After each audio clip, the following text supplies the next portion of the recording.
Greetings, fellow armchair Imagineers. Tiki here, And BlueDragonFive. And England DG. and tonight we're talking Mr. Banks. Yeah, we're talking Mr. Banks, and okay, just to clarify with everyone, we're all humans here, right? Yes. No anthropomorphic foxes or anything like that. Not the last time I checked. Not the last time. What about you, England? Well, I don't wear clothes to work. I don't know if that qualifies for me or not. Is that because you work from home? Maybe, or maybe because I'm a fox. You'll never know. All right, fair enough. Well, there was fair that one party. No. enough. I'm off camera right now, so I could be not wearing clothes. You never know. No, you don't make it sick yet, dude. All right, let's not get into that. Oh God, great way to start us off. Hoodie pajamas for the win. Oh yeah, hell yeah. Robes and Okay. finery. So this is going to be kind of an interesting sort of second part to our Good Dinosaur discussion because England, you were not very fond of the Good Dinosaur trailer, and I thought it did a very good job in terms of like setting everything up with very little actual shots of the movie.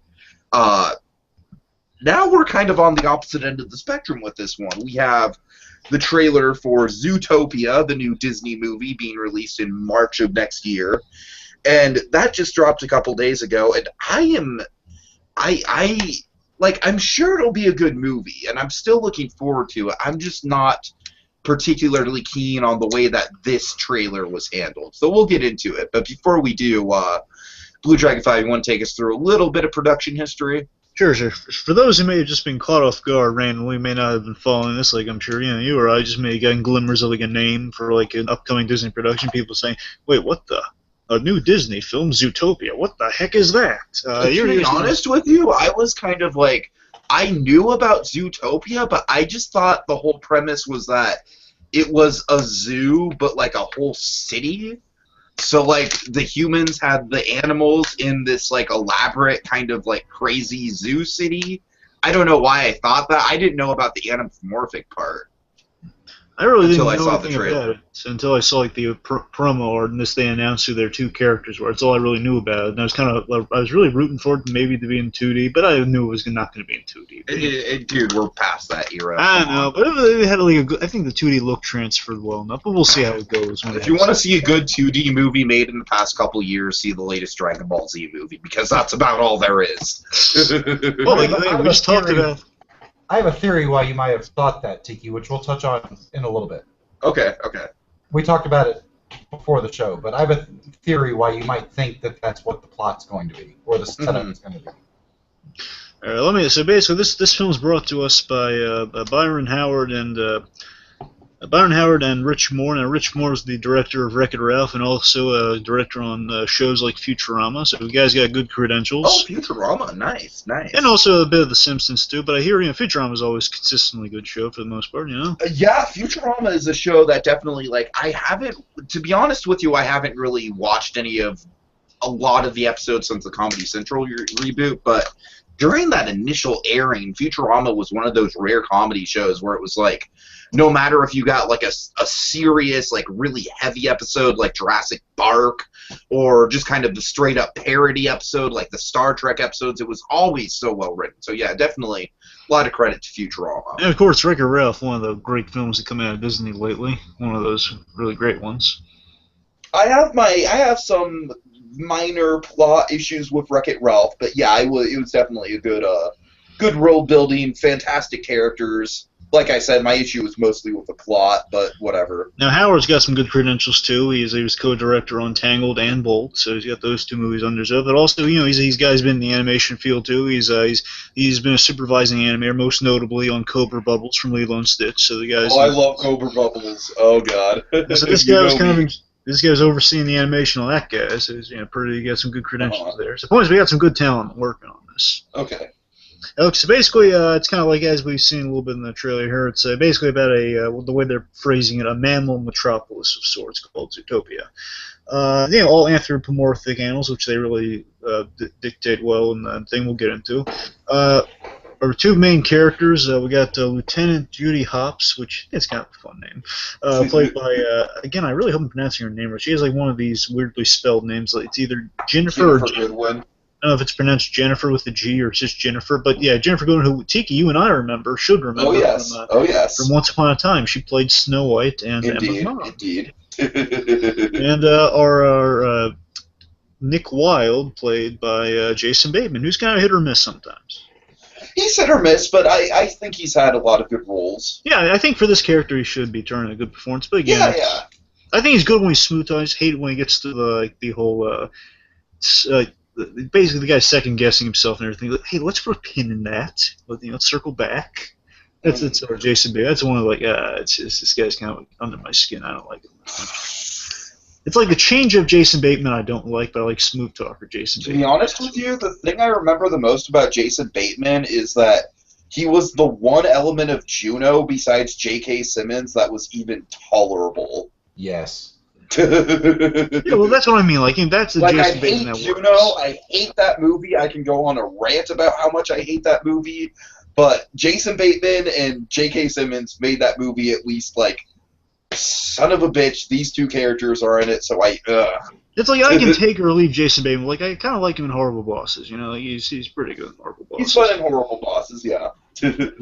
Again, I like confident Jason Bateman. I guess that's what I like. And anyway, so basically you got Nick Wilde's a fox, the lieutenant's Judy Hopps. She's a rabbit on a police force, and the premise that's been established so far, but as we've learned with other films, kind of premises and acting casts have been apparently relative to change of late. Good dinosaur. But basically, the premise at this stage of the game is that Judy's trying to prove herself on the force because she's the first bunny on a police force up against all these intimidating animal cops like rhinos and buffaloes and okay, that's kind of freaking adorable. Yeah, so she's trying to prove herself. And again, it says lieutenant, but she looks kind of like an officer, so I don't know if they're going with that. But anyway, she's trying. The premise is the cop premise for this movie is that she's trying to find a missing mammal, and she needs Nick Wilde's help to do that. Now, the backstory. Let me get into this real quick before we get into the thing, if I may. There was an original premise put in place that I think kind of sounds more interesting, to be honest with you. Okay. The original plot, apparently, is just going off of Wikipedia, mind you. Mm-hmm. The original plot sounds really cool. It was basically Nick Wilde, the fox. The fox was framed for a crime. It was framed for a crime he didn't commit, kind of like fugitive style. And the bunny was tracking him down, and then they were kind of caught in this conspiracy, like this crime conspiracy, and then it turned to like a buddy movie. Like they learn to like each other as they're trying to clear both their names. That sounds a lot like Who Framed Roger Rabbit. Yeah, it sounds really interesting though. But, either way, it sounds like it could be a good premise. I think I have more faith in the original one, but we'll see. I still think there's definitely going to be some detective noir elements here, which I'm really excited about. Yeah, I'm really I'm hoping they're going to do a lot of good detective stuff. But anyway, I'm sorry. Let's get into the what we have presented with us here. That's all the background really got. I'm not sure if it'll go through. The fox is a Mac, and the bunny's a PC. Ah. I'm sorry, England, you were saying? Well, I'm not sure if they're going to go into a detective noir style. What I picture is more of a, and this is awful, but, well, maybe it's not, but I picture more of a Lethal Weapon style. Oh. Okay, so a buddy cop. All right. Well, I mean, that's the thing. I was thinking it was going to be a bit of a. Just when I heard the original premise, sound kind of like maybe a Toy Story buddy movie type thing. Of like, they don't like each other first, and then they kind of come to like each other by the end. And I've said it before on this channel. I'll say it again. If anyone from Pixar's listening to this, please make a black and white film noir movie. For me, please. That would be lovely. Seriously, I love black and white when Pixar does it. Oh, based on Paperman, I'd take it from Disney, to be honest with you. I'd take it from Disney Animation as well, if they use the Paperman style. Give Brad Bird a black and white detective movie. Yes, yes, oh my god, yes, yes. Or Teddy Newton. Give Teddy Newton or Brad Bird a black and white detective. Teddy Newton could use some work. Man, that guy's good. Okay. All right, so anyways, properly, I kind of think it's interesting between Tomorrowland kind of addressing audio animatronics and then this trailer, like, really getting into, like, oh yeah, we're we're anthropomorphic. You know, it's just like any other Disney character. You know, it's like they basically go like, because correct me if I'm wrong, but Disney went a long way towards popularizing the anthropomorphic style, right? Well, of course, Mickey Mouse being the big example there. So they've been doing way back in the day, probably. England, do you have any insight into that? Oh yeah, well everything that they ran from the mid '60s all the way up until the early '80s was in that style. When you think about it, up until Fox and the Hound, you know, so they had Jungle Book, they had Fox.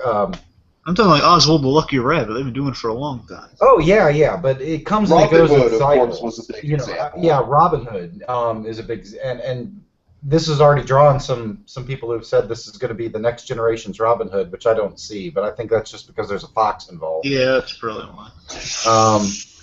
But yeah, they've done a ton of movies like that. I mean, I guess where it really started was probably Bedknobs and Broomsticks. Sure. Renaissance of it, you know, after Walt had passed.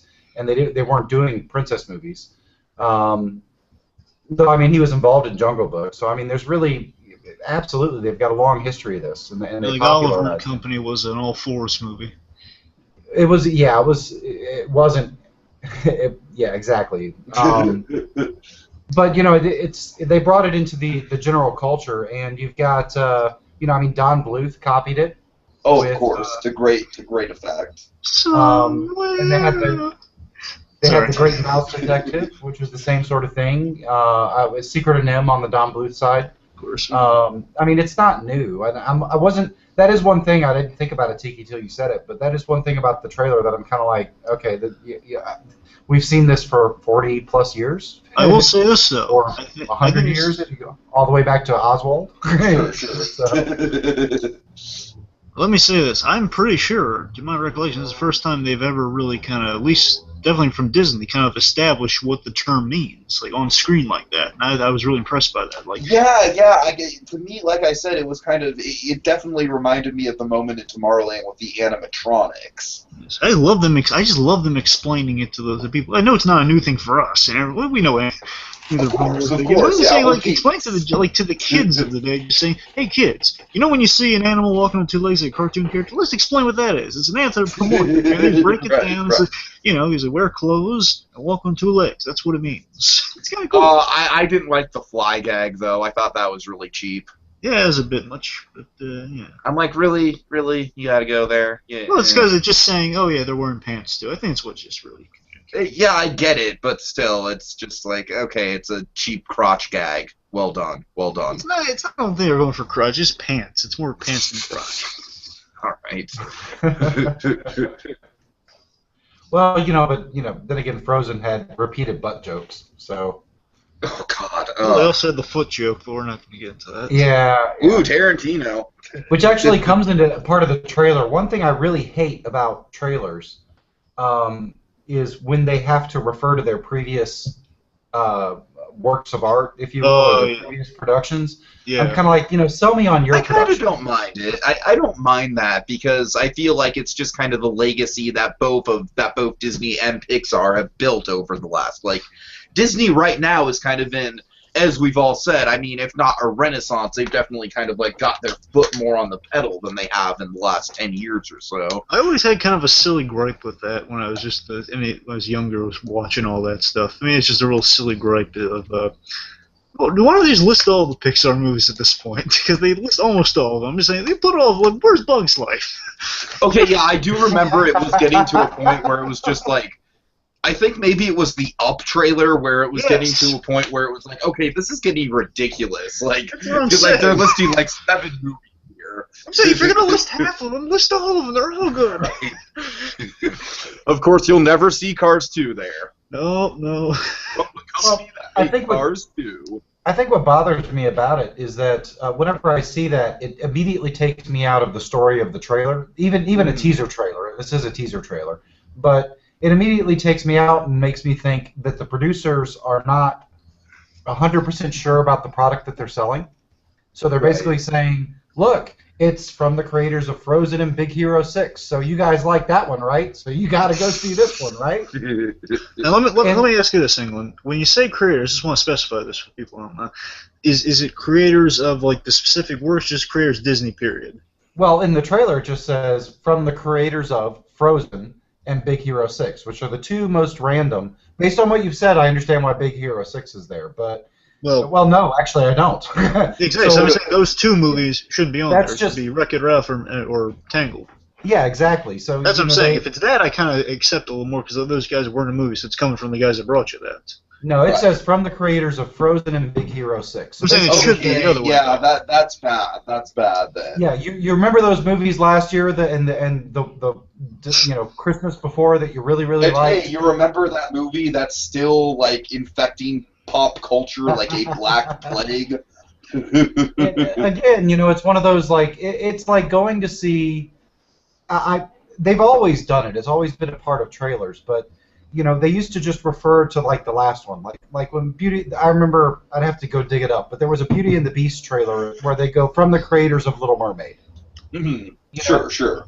And it would be this little quick 3-second bit, not 5-second maybe, but not. It didn't interrupt the trailer. It wasn't like, hey, I don't know. When I saw that, that's the one thing that makes me wonder if that and the simplicity of the trailer makes me wonder if the producers are a little concerned about what the final result's going to be. But the simplicity of the trailer definitely has me worried. That's always the safety failback you gotta expect Disney to push on people. Just that's their fallback. Especially, I'm wondering this. Let me ask you this, guys. Do you think that Disney be pushing that more so because of the unfortunate fate of Tomorrowland? Some of their films not performing well, with just them saying, "Well, we got to make sure we reel people in for this," because just like if they didn't go to the other Disney movie, you got to make sure you go to this Disney movie. But that's the thing, though. I feel like at least with Tomorrowland, it's like we got glimpses, even if it was very brief glimpses, right from the very beginning. Here, it's like we know. Like, ZooTopia itself is such a fascinating concept for a setting, and that's my problem, is like, do they really not have any settings to show us? Are they, are they that far behind on the animation process? I think they're just specifying it.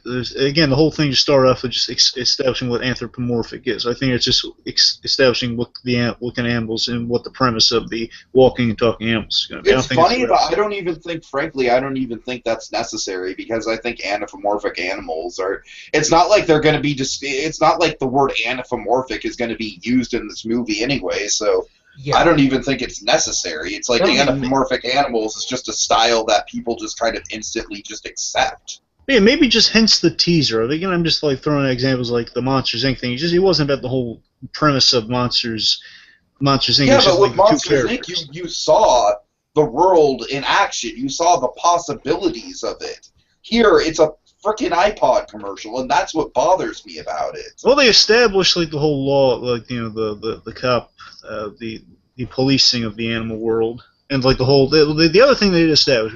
We should probably get into this beat by beat maybe or something, but maybe not. But the point is like they had like the bunny, they're establishing a bunny cop, the other cops in the universe, but also the whole natural predators and things. What's I'm looking for, like the natural enemies.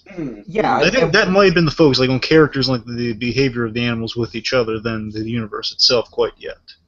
I view the take of it as a little unique. Obviously, they don't show us anything about the world, but I think that actually works for a teaser. That's the visual spectacle. Yeah, what they're saying is the basis of this is not going to be the skyscrapers or whatever they live in. And there's been some concept art thrown out there that shows what their city looks like. But that's not the basis of the story. This is a character-driven story. Yeah. And by removing the background, unlike Good Dinosaur, which had cartoonish characters on realistic backgrounds, which really bothered me. If you remember. Yeah, well, we've had our discussion about that. I like that style more, but go back and watch that video for that discussion. Right, exactly. But for this one, I think that that what they're trying to emphasize is these are more unique characters, and it's a very, not saying Good Dinosaur won't be that. I don't want to digress, but this is going to be a very character-driven story that's focused on personalities and conflicts between personalities and learning how to get along. And you don't really need to worry about the background. And that may have been the artistic choice to say, let's go white with the background, instead of distracting people with images of what this world is going to look like, when really the story that we're telling is all character-driven. Okay, I still like the scene where we see in the trailer where we see the big crowd of animals walking by. I guess stylistically, this is my main kind of fear with it. There's a lot of goats and a lot of wildebeests, much more so than any other freaking animal. And I'm wondering, like, are those just going to be like the primary animals in Zootopia? Is there a reason why there's more of those than there are other animals? Are they just cheap to animate? No, I see other animals. Yeah, I think what you're noticing is that you notice the horns. I mean, I'm looking at a picture of it right now. I see elephants, I see a rhinoceros, giraffe. I see a sheep, or actually 2 sheep. I see a hippo that looks oddly like the hippo from Madagascar.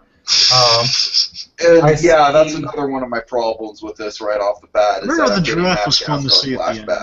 I see some. I don't know if they're supposed to be, meerkats, or if they're supposed to be, what type of underground burrowing mammal they're supposed to be. But I see a couple of those. I mean, they got to have a Lion King with Easter eggs in this movie. Oh, without a doubt. Without like Timon and Pumbaa, like an internet cafe or something. But oh wow, oh my god, Timon and Pumbaa being trolls at an internet cafe. That's brilliant. Tweet that. Timon, can you tweet at Hula Matata for me while I get us some Starbucks coffee? Oh god. Yeah, well, I mean, there's already an Easter egg, I think. I've got it paused at 42 seconds, and the baby elephant looks just like Dumbo. Like baby Dumbo with smaller ears. Okay, I believe it. That's so cool. And then there's a couple people in there that look like the country bears. I mean, I'm just bouncing through it with it paused. In general, I'm not a huge fan of the designs. I don't know. Well, and this ties into what I mentioned. They are very much. I mean, there's an aardvark that I just saw. They're very. They're and a polar bear, and an elk. Ooh. Is there a Lost reference? Maybe. I didn't see black smoke. Is there a Dharma symbol on its chest? But the design of these characters is very reminiscent of Madagascar. Which I don't like because I hate that series. I cannot stand anything about that series. I hate it with a passion. I like the penguins. I like the penguins.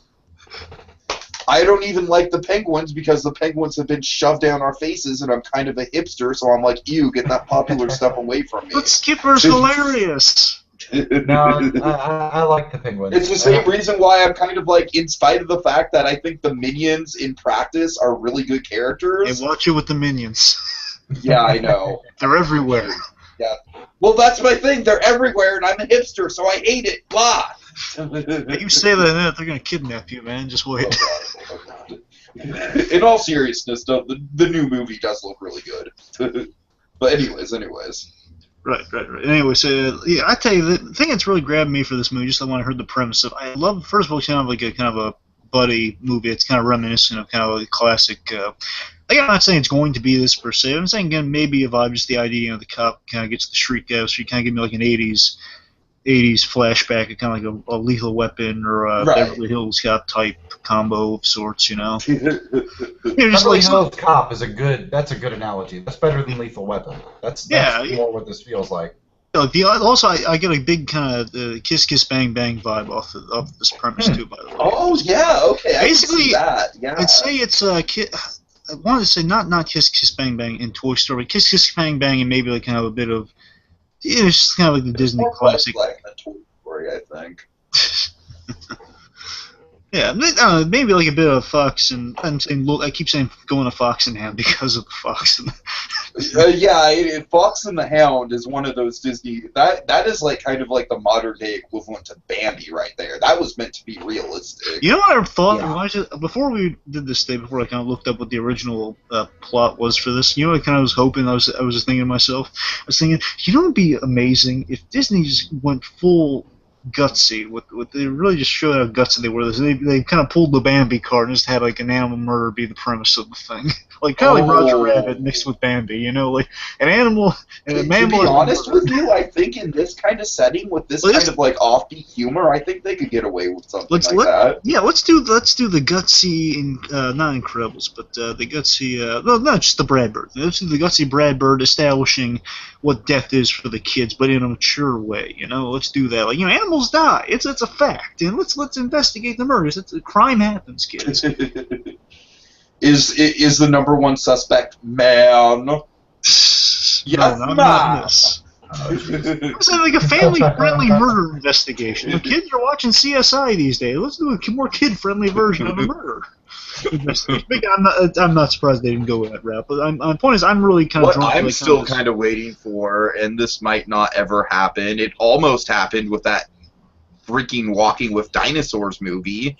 Is that they somehow do a full-length silent animated film. WALL-E's pretty much the closest we've ever gotten, I think. You know, the first act's completely, well, you know, aside from sounds, it's completely silent.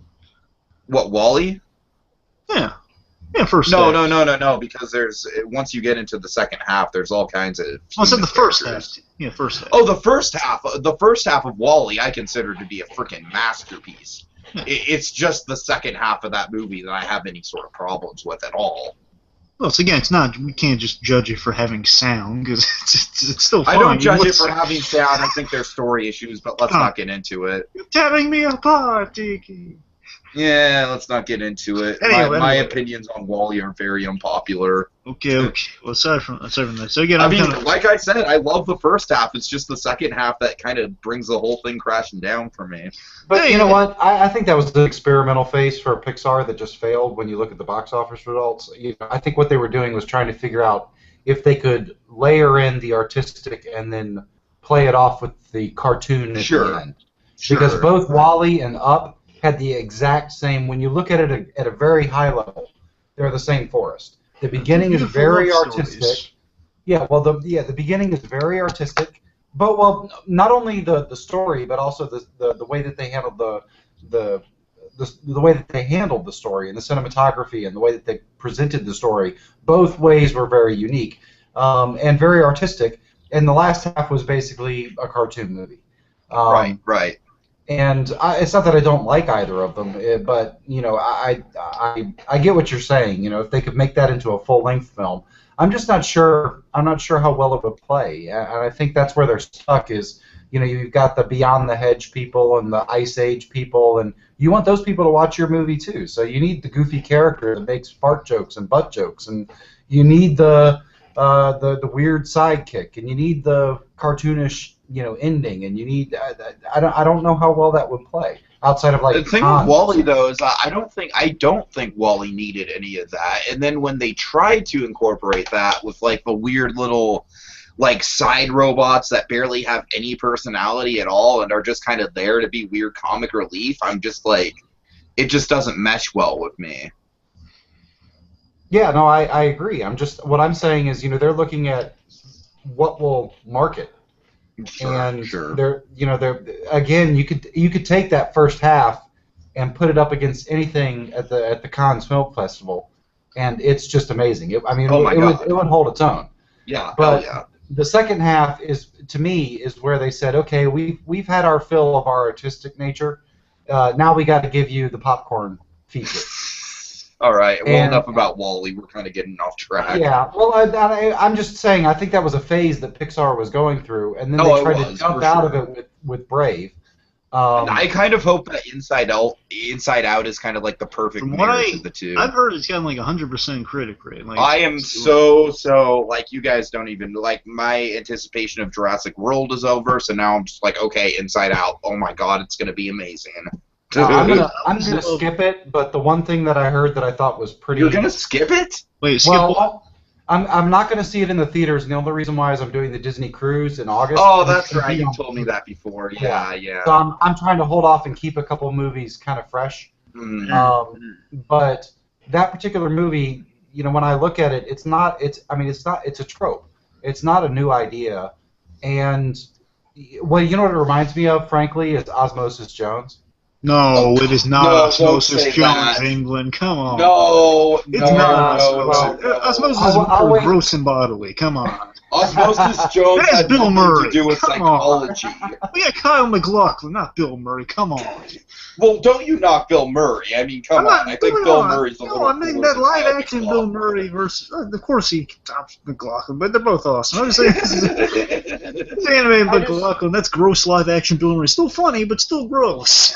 I mean, I just look at it and I see it kind of as a trope, but that's not the Osmosis point of- Jones is one of those movies I'm surprised Nostalgia Critic's never done a review on. No, because Osmosis Jones isn't really bad, but yeah, we're not going to get into it. Yeah, it is. Yeah, it is. It has good stuff. That's some interesting element. But no, I mean, England, I can kind of see why you'd think that, like, on surface level, but again, my argument is that Inside Out is almost completely driven by psychology, whereas Osmosis Jones was completely driven by gross-out humor. Well, yeah, It had and, the and, fun. I mean, I appreciate good potty humor, frankly, but when it's if it's a movie that's based around it, like Osmosis Jones, I think it actually works because it fits with the entire movie. What I didn't like was like Frozen, where you got a princess movie, and then all of a sudden they've got picking noses and butt jokes, and it just feels forced. It feels like what they're doing is the scriptwriters said, we've got to attract the Ice Age people and the DreamWorks people and the Shrek people, the people who love Shrek. We want them to make our movie, like our movie as well. So we're going to dilute the story with these jokes. And that's kind of what the only thing that would worry me about ZooTopia, getting back on our original topic, is this trailer doesn't tell me if this is going to be truly character-driven or if this is going to be, like I said, over the hedge, or I think the analogy I used earlier was a B story, or B movie. B movie. Thank you.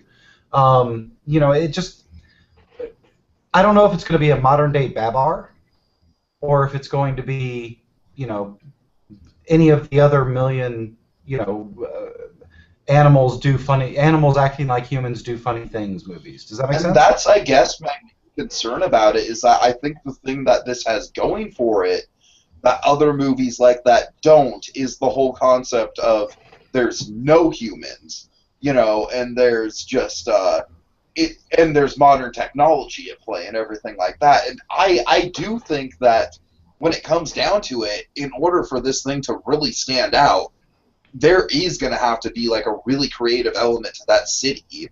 Because there is a danger of it turning ultimately into an exaggeration of. I'm not saying it's going to. I'm saying there's always a fear. Look at something that spun off from this, cars, and what that was done with planes. You can spin off in some dangerous territory there. And again, we are at least Tiki and I were defenders of cars here, but still, we got the premise of a world without definitely humans. defend the original Cars. Hell yeah, the original Cars is a great movie, and even Cars 2, even though it's a weaker of the Pixar movies, it's still enjoyable. But with the evidence we get from planes, it definitely is a premise that can get cheapened and just kind of spin off of, like, you run out of ideas and you have a world without humans. But I think animals is lends a little more to. I'm genuinely surprised that we haven't seen trains at this point.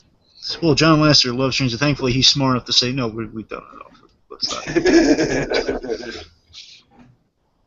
Anyway, but my point is, like, I think you have more to go on with this premise, because I think one of the interesting ideas is that kind of that animal.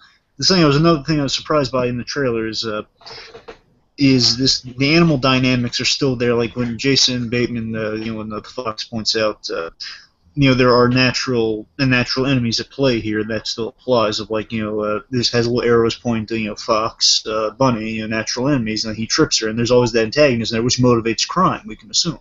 Mm-hmm. Well, and there's natural abilities, which they hint to as well. Some yes, with the whole right. Some can, so that you have a lot to play with, and that I'm really interested by.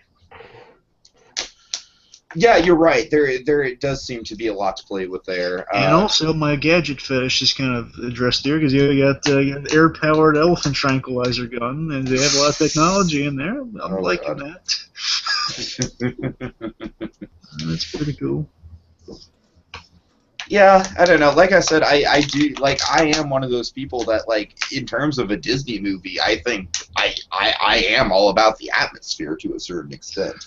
I'm pretty Tiki. I'm just saying this is optimistically, mind you. What we've seen trailers isn't exactly disproving this, but it's not proving it exactly either. But I'm just hoping with the premise and what we just gotten so far, it's going to be it's going to be a buddy movie, so it means it's going to be character focused, but it's also going to be a cop. But that's my problem with it, though. That's my problem with it is that I feel like as a character piece, I feel like it's going to be kind of stock, and I feel like there needs to be something more to it to kind of set it apart, or else it's going to be.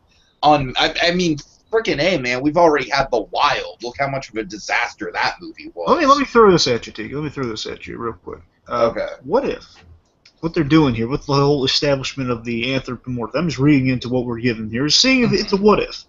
If we're given like the whole explaining what anthropomorphic is, what if this is Disney's way of saying, you know what, we've kind of come back into this newish, I don't want to say it's newish, but like kind of a new renaissance of some. I don't know how people classify. The point is, a new renaissance where we're kind of bringing back kind of the classic Disney stuff. We're kind of giving it a new spin, kind of making it, we're doing new stuff with it. I'm saying, what if they're going back to what we kind of talked about earlier, with like the Robin Hood generation of like, what if they're doing that, but they're adding something new to it? What if it's like saying, we're reaching back in this long history of stuff that's been done before. We're going to add some new stuff to it, though. Yeah, I mean, I can definitely actually see why people would compare this to Robin Hood, because Robin Hood really was the single Disney movie that I can think of where there wasn't a one human in it. It was all anthropomorphic animals and nothing else.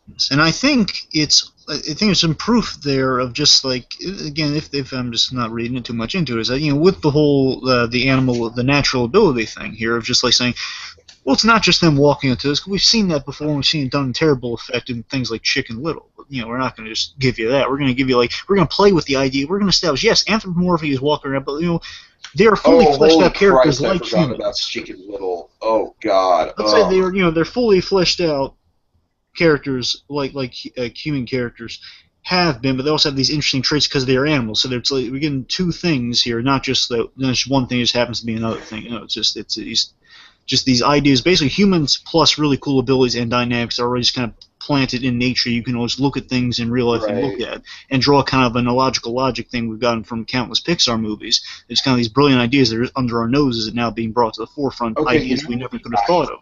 It would be nice, and I think this is a possibility, is like, one of the big criticisms that people have with Bambi is that those animals act nothing like real animals would act like. What? Well, from an animation perspective, they're animated but I'm saying, like, in terms of the actual character interactions, like owls and rabbits and whatnot, you know what I mean? Now they're natural predators. It's kind of neat they're addressing that less violently. That's what I'm saying. So the fact that they are addressing that kind of gives me hope that maybe the whole movie will be like that and kind of be a play on, like, kind of realistically what animals would go after each other and have jokes based around that. Yeah, closest thing we've gotten to that, I would guess, would be Tarzan, with, like, the dynamics there of, like, cheetah and gorilla not getting along. Yeah, but Tarzan, by the same right, leopard, I don't see out of this movie, I don't see the fox trying to eat the rabbit. Oh, of course, obviously not, no. So I think it's more. I'm actually kind of thinking, England. I'm thinking it's more sort of like it's playing those dynamics out in the animal kingdom, but it's playing it out more kind of in a day-to-day sort of social structure that we as people are used to, if you know what I mean. Well, which brings on, if you really want to go there, it brings on kind of an interesting social aspect in the sense of, racial and social divide. Now, interestingly if we really wanted to get deep with a movie we haven't seen, that could be some of the deep commentary they're trying to make. Me personally, I think I think this is just going to be a fun movie. I don't think they're aiming for anything more than, and I know you hate this, Tiki, but I don't think they're aiming for anything more than a Madagascar level film, which is enjoyable. I mean, that. It's fun. But not every movie can be a blockbuster. Madagascar is so damn obnoxious. It gives me a headache just thinking about those movies. England, I think you're onto something a little. I think you're onto something there. However, let me throw this at you, just piggybacking off that. Now, remember, something was established in the premise so far has been that she's going to be the first bunny on this police force, and she's like this cute bunny along with these a lot of these tough animals. And the idea, just what I've seen from promotional art, is that there are a lot of bunnies in this city too. I think there's a lot of bunnies. Now it's like a bunny being admitted into a police force, something cute in this really kind of this tough animal. There might be some commentary going on there. I like that. I do like that. I really like that idea. I think it'll make for a good main character, a very kind of like adorable and likable main character for sure.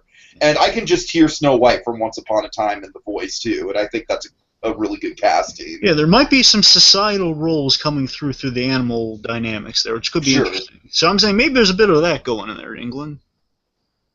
Maybe. Mm-hmm. Mm-hmm. Yeah. Yeah, well, I mean, basing it off a trailer, that's hard to say. I mean, I'm really reaching, but that's fair enough. But if they are playing off special abilities and they're playing off rivalries between what would essentially be in the animal kingdom different species or different races, if you will. I could see an interesting subplot if they played it just right. It could be an extremely interesting movie from that perspective. But I just, at this point, I don't see it that way. I don't want it to just be a cartoon because I think Disney's better than that. Frankly. Again, I'm just trying to grab. Big Hero 6, by all intents and purposes, that thing was kind of a big cartoon, but at least it had Baymax and at least it had Tadashi, and those two elements gave it such a heart. And that's kind of what I'm worried about.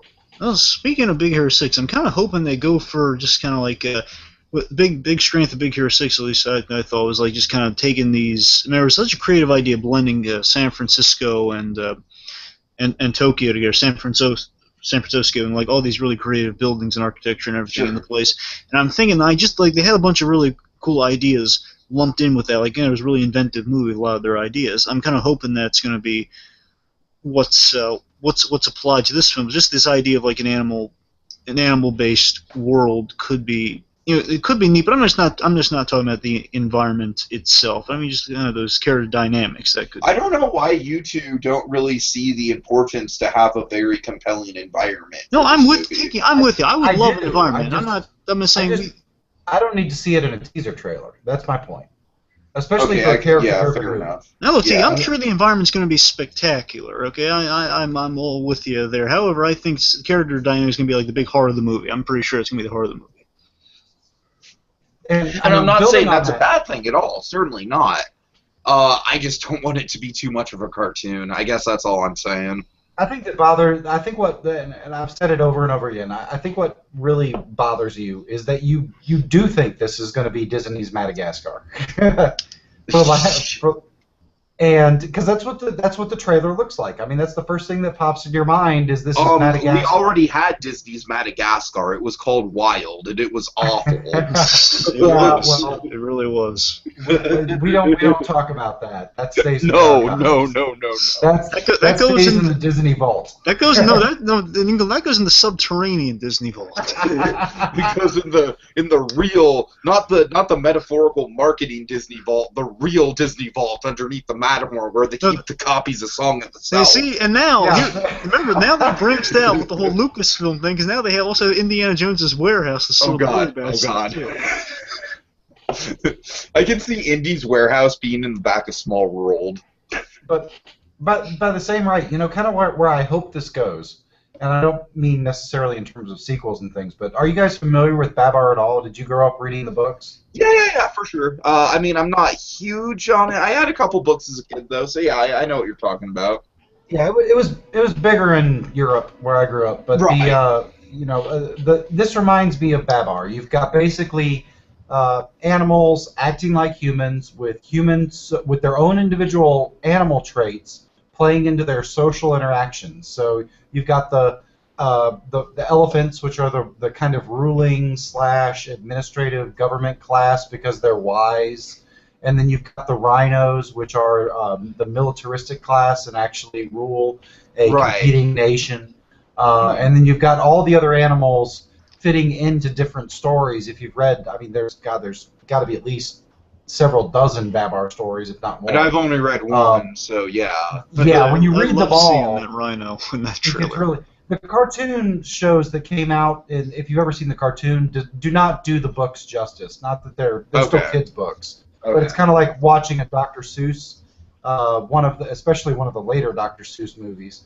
I don't mean the animated ones. I mean like the Cat in the Hat movie, and then thinking that represents the book.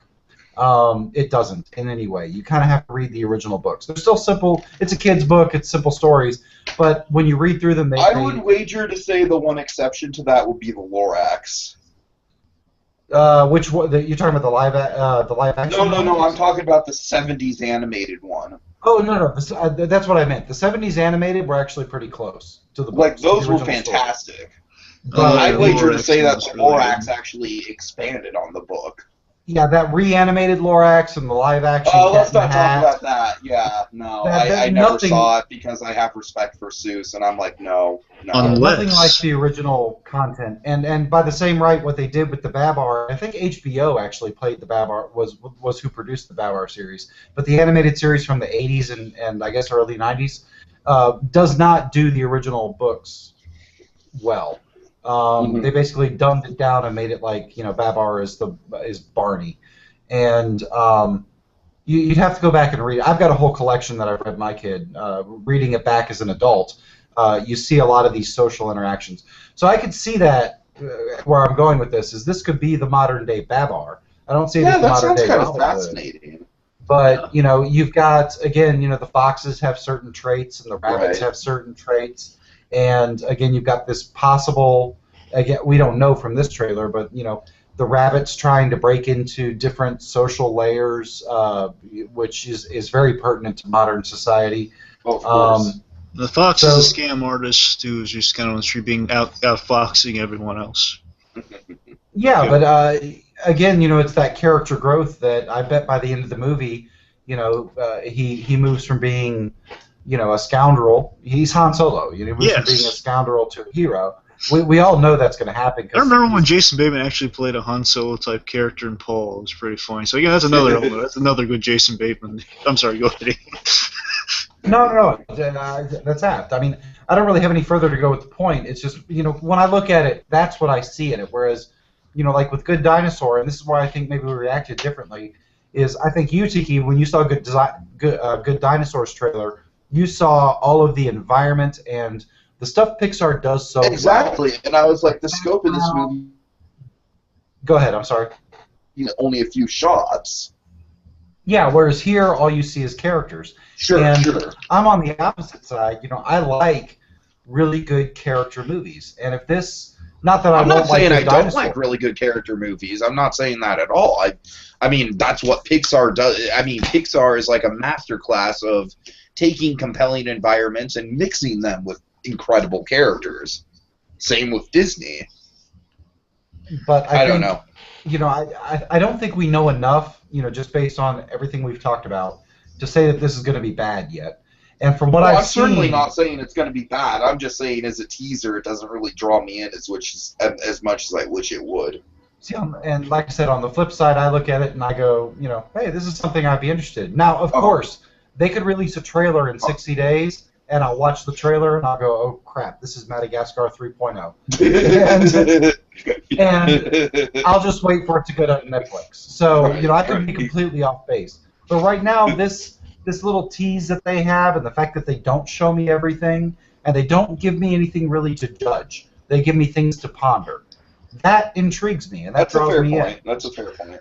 And for me, bottom line, what I kind of like about this and why I'm kind of sold on the movie a little bit more, I think it's just because it's at its basis, it's kind of first of all, it's getting closer to the kind of my thing I've told you, Tiki, we just mentioned here. Like I was rooting for that black and white detective movie by an animation, so mainly Pixar. So we're taking a step forward with that, which is the detective movie, which I'm interested in. You and me and Adventure Blue Dude should just make that movie somehow. First of all, a detective movie of any kind, I think, is a win for just seeing it by animation by Disney. First of all, I think that's something that's grabbed my attention instantly. Second of all, just the idea it's a buddy movie too, which takes you back to my love of Toy Story, which is one of the best buddy movies ever made. Mm-hmm. It's like, you God, start yes. off as Oh, enemies, absolutely. and then by the end they become friends. And it was also kind of interesting perhaps doing kind of like, as I mentioned, kind of an homage to some classic 80s kind of buddy cop or buddy movies, like, like one's really street smart, one's really clever and street smart, and the other is kind of a really honest, kind of a Clark Kent type. It's like really just kind of buy the book, trying to do good in the world, and the other one's just real cynical.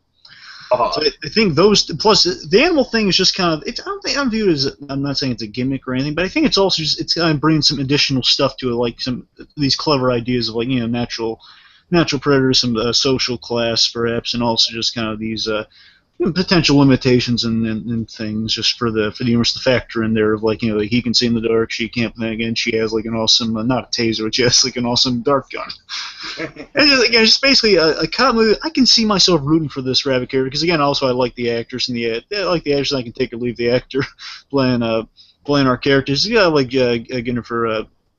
Is it Jennifer or Jennifer? It's Jennifer. Jennifer. Jennifer, good one. I liked her in Once Upon a Time. I could definitely see myself rooting for this little rabbit character, trying to kind of contend with, like, these giant, awesome rhino-looking cops and these wildebeest-looking cops. I do like the rhino designs. The rhino is so cool. I think the rhino designs do kind of have an influence of Robin Hood in them. I mean, I can see Without myself rooting for this character in this mystery, in this detective story. I can definitely see myself getting into that. But I'm just given what I've heard and just what I've seen, a little taste of in this little teaser. And frankly, now that you mention it, Tiki, again, I'm looking back at that 42-second pause. The entire elephant family, I said Dumbo was what the baby looked like.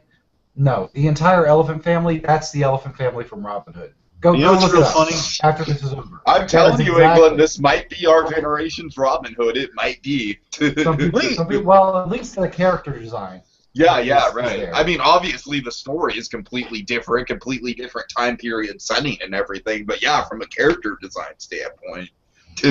Let me give you two things here. There's one, I love the sloth. The thing's pretty priceless, is that the sloth is really slow, so he's the last one in the big bustling city that we walk by before we leave our two characters alone on the frame. It's pretty funny. And two, also, something I noticed, remember that weird goat look? Again, I don't know what some of these animals are, like the buffalo, water buffalo and or goat looking thing at the end that eats the dart. It also has like a McDonald's style fry container filled with grass. That's clever. Again, that's what I'm saying. Like there might be some clever touches like that within this movie, so they might be doing some stuff there. Well, from that same scene, which for anybody who wants to go back and look at it, it's 45 seconds or so in. That's when you can see that. Yeah, they also have a large ox or water buffalo, and he's in a police uniform. Yeah. Which really, ties into that what we've talked about. You've got this little rabbit trying to break into what I'm assuming is going to be a bunch of large, oafish, police department, for lack of a better say. Ooh, maybe. I think I'm poking on what you're going to say here. Go on. No, go ahead. I'm saying, what if there's going to be like? I'm not saying they don't need. I'm saying they need to go here. There might be some subtle commentary on like we need a gentler hand in the law. Oh yeah. Interesting. Yeah. Might be a little bit of that in there. Like maybe she could be incredibly subtle commentary, but commentary nonetheless. Yeah, it could be like maybe we need like that kind of that softer hand, like the unexpected one coming into a situation, maybe talking the guy down or something. Because I live about like an hour from Oakland, where all the Oscar Grant shit went down, and let's not get too political. But yeah. No. Yeah, I'm just saying. Well, again, a children's movie, actually, in my opinion, is one of the best ways to make subtle social commentary. And it's not because you're trying to influence the children. It's because you can tell the story in such a way that it doesn't offend anyone. When you get into specifics, people start arguing over those specifics. So how can be mad at an adorable bunny? Come on. But by the same rate, I think even for adults and parents watching it, and this goes back to what Walt was saying, is about it's not just about entertaining the children; it's about entertaining the entire family. If I can go in there and I can get something, my kid might just see this as and she's 10, she might see this as, or she'll be 11 then, but she might see it as just some comedy movie with animals acting like people, and it's funny and there's funny scenes. I might look at it and see something completely different. And that Right. could make for a very good movie. And I think, again, what they're setting up here is an interesting base where they could make some interesting social commentary without offending anybody. Some people may not even pick up on it, which is that's some of the best social commentary. Those are movies you talk about, and analyze. But Yeah. again, do I think it's going to be that? Honestly, no, I don't. I think it's going to be Disney's Madagascar. But I'll tell you one thing. We already that's have not a bad thing. Madagascar. But that's Not going to be as bad as that. okay. Well, it's going to be Disney's, Over the Hedge blended with Madagascar. Well, I blended with like a Over the punchline. Hedge. I like Over the Hedge, so I'll take bet it. you. I'll bet you we're gonna have some rich, more humor and kind of wit in this movie, though. I'll bet you that. So we're gonna have some more clever jokes. Maybe a bit of satire in there. We'll see. But you know what made the Pixar movies great, and this is one I agree with you. I defend Cars. What makes the Pixar movies great is that they speak on several different levels. The kids just see the toys, and all the gags and all that sight gags and all that stuff. But when you watch it when you're older, you see different things in the movie like the as well. Bygone Town and like the retired racer I have has a lot of still personal left in him. experience with the whole Bygone Town theme, so it was a gut punch. I love the when I Doc saw it in Hudson the part of theaters. when you realize Paul Newman has that great line saying, I think I don't know if he improv'd it or not, but he did a special take on or something where he said, I still had a lot in me.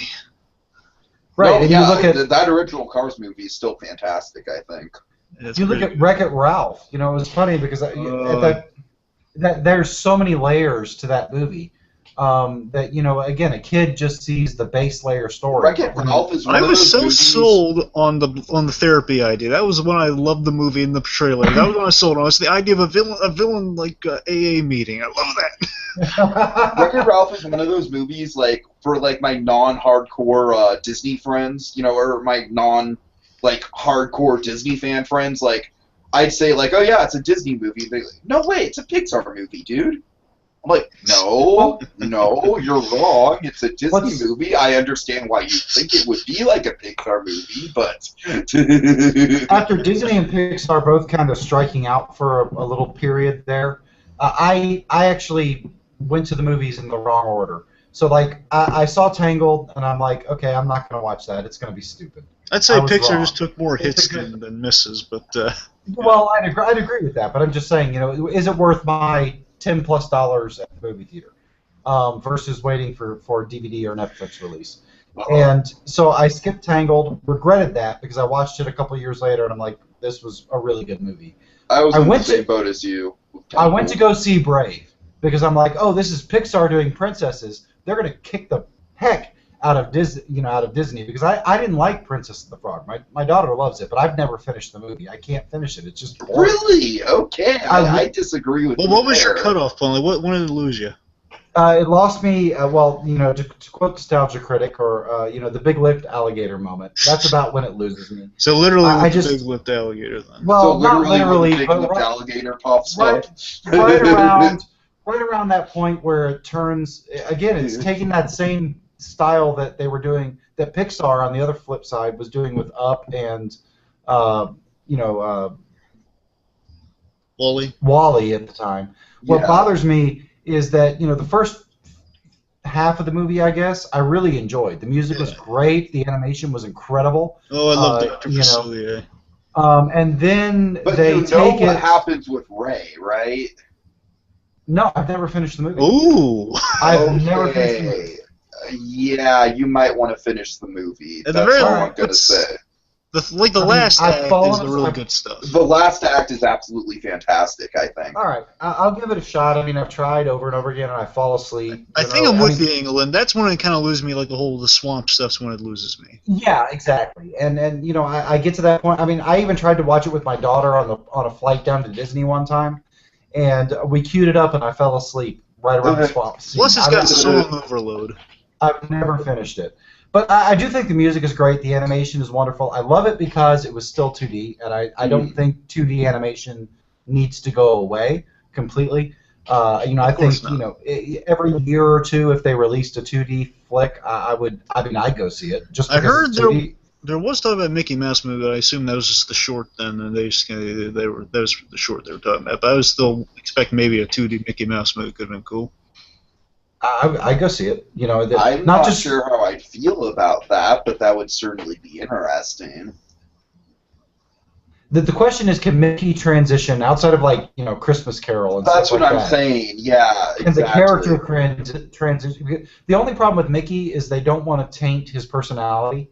So which has been the problem with Mickey since like forever. Right. So you can't really have him be the star of the show because he has to play a specific type of role, where he's either sympathetic or he's wise. One of the two. He can't what about just a giant like Mickey Mouse / Goof Troop / DuckTales, like all of those characters in one movie? I don't like that because I don't think that the universes really combine. I think that. Fair enough. Well, if there was a Mickey Mouse movie a 2D Mickey Mouse movie commenting on the transitions of animation as an art form. Well, you'd have like the modern version of Fantasia then. Oh man, and what's so bad about that? Nothing at all. Cool. But again, Mickey Mouse wouldn't be necessarily the character. He'd be the Walter Cronkite to Spaceship Earth. Oh God. You know. Right. He'd be the narrator. He'd be the host. Just like he is in Fantasia. What if he was kind of like the subtle Walt Disney of the movie? Kind of transferring Walt's spirit in a way, you know? Like, what if he was just kind of the guy kind of discovering these things? Maybe. I mean, like our lead, like kind of like our it's like a literary character. Like what's the character in The Great Gatsby? Not the writer guy. Yeah. That guy. Nick. Yeah, Nick. Yeah, the one that Tobey Maguire played in the movie. I didn't see it, but I know he played. Yeah, that guy. Nick Carraway. Is it Carraway? Nick Carraway. Yeah. Yeah, Carraway, that kind of Carraway. The one that's going around, we kind of explore the universes through that guy, like maybe kind of reflecting. Yeah, Nick Carraway in keep in mind, Great Gatsby is probably my favorite book that I've ever read. But Nick Carraway in that book definitely, takes on the role of kind of the observer. Not to say that he doesn't have a role for himself. He definitely kind of gains a lot of perspective throughout the book, but his character, his entire function is just for us as an audience to have a unique view of Gatsby. You think they could? They think they could do the thing they did with the box? Not the box. That's not box. I'm thinking like the episode we just did a few episodes with Tiki, but the package films, but for a new generation. You think they do something like that? Commenting on what do you old think, shorts? When you say the package films, you're talking about like. Kind of like the live action, but let's not fancy free. Yeah. Make my music stuff. Maybe like without that. the live action though. I think there could be a market for it, but I think it would be limited. I think where they'd have to sell it to the through the distribution network out to the movie theaters is to do like the theater that I go to, the Studio Movie Grill. They have we talked about this last podcast. They actually play old movies, and they have on Sundays and on their other slow times. Kids specials where they play old kids movies. That you can go see Land Before Time or Labyrinth or something like that. Oh my God, I'd kill to see the original Land Before Time in theaters. Oh my God, I'm jealous. Oh no, man, it's really cool, and I think that there is a market for that.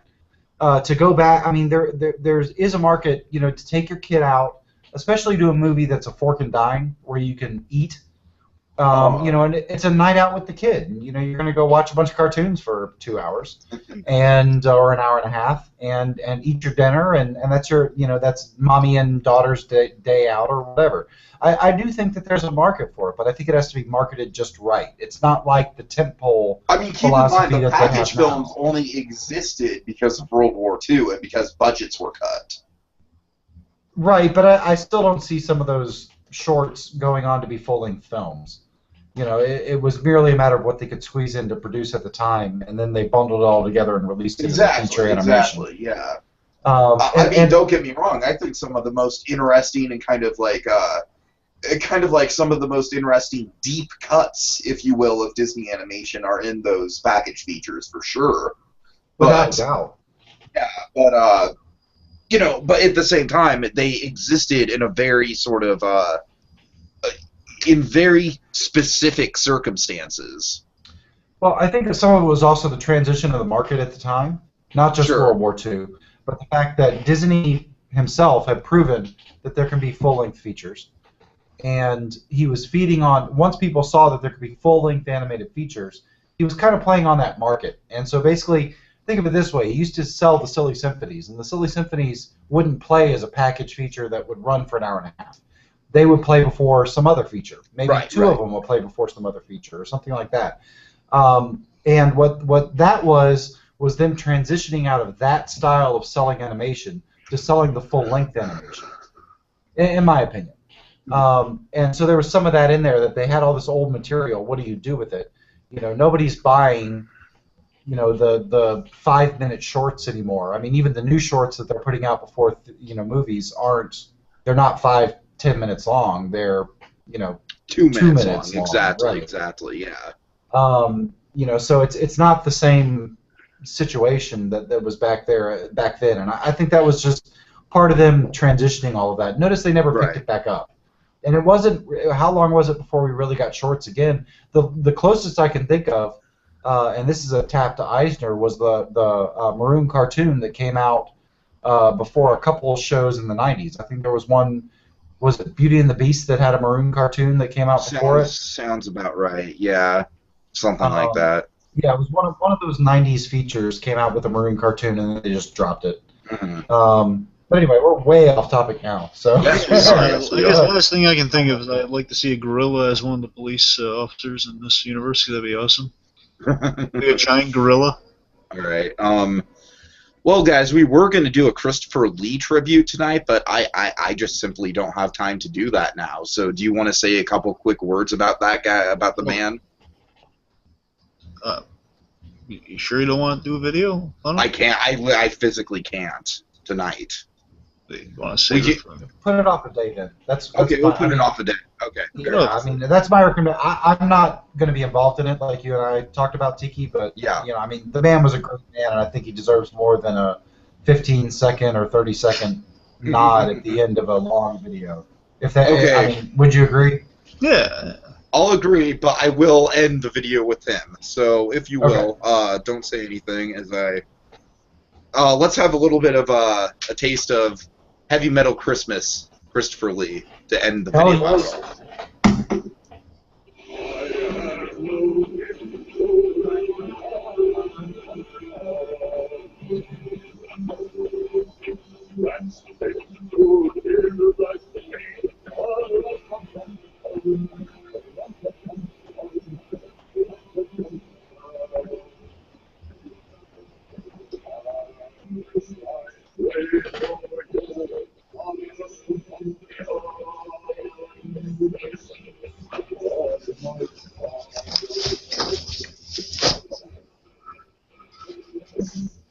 Amazing. Simply amazing.